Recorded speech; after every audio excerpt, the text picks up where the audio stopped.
If you're on a community board with wood-sided buildings, you know exactly what I'm talking about. Those peeling boards, that warping around the window, and those soft spots you can feel when you press on the siding.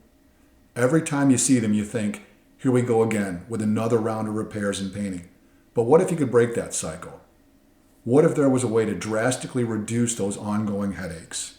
Let's talk money first, because that's usually what boards care about most. Yes, the upfront cost of vinyl cladding isn't small. You're looking at materials, labor, addressing those soffits, and dealing with removing and reinstalling gutters. It's a significant project. With wood, you're stuck in this never-ending loop of repairs and repainting. Every 5 to 7 years, sometimes even sooner in harsh climates, you're writing those checks again. Try this.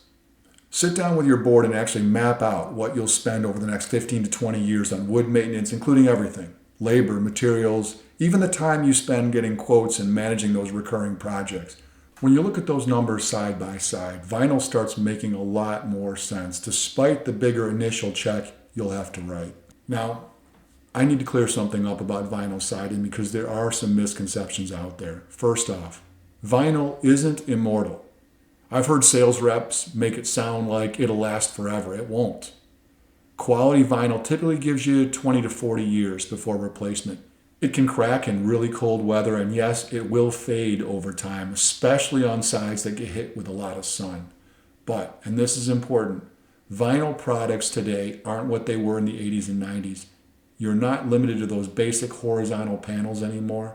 Now you've got vertical siding, board and batten styles, cedar shake lookalikes, and panels with all kinds of textures and widths. Many even come with insulation backing that help with those energy bills. Boards worry that vinyl will make their building look cheap. But when you choose the right product and get it properly installed, it can actually boost your property's whole appearance and feel. Something else boards often ask is about the environmental impact, and honestly, it's not as straightforward as people think.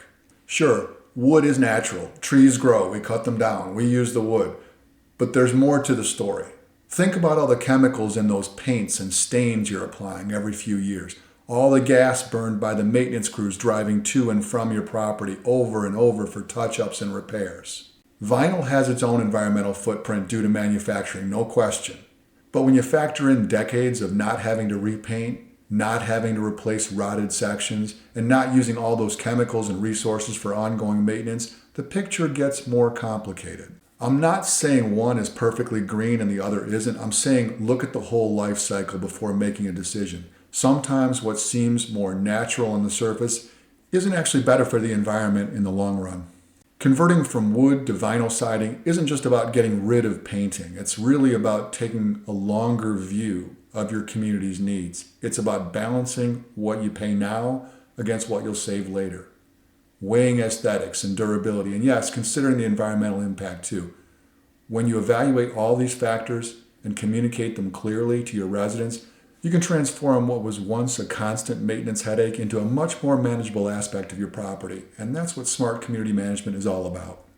If you found this perspective valuable, we invite you to connect with us. Facebook viewers, like our page and follow us for regular updates. Feel free to message us directly with your questions or community challenges. Instagram viewers, hit follow and feel free to DM us with your questions or community challenges. YouTube viewers, subscribe to our channel and check out the video description for helpful links. Visit our website to discover our thought leadership content, books, and resources that can transform your community management approach. Whether you're dealing with the challenges we discussed today or other community issues, we're here to help. Thanks for watching, and we'll see you in the next video.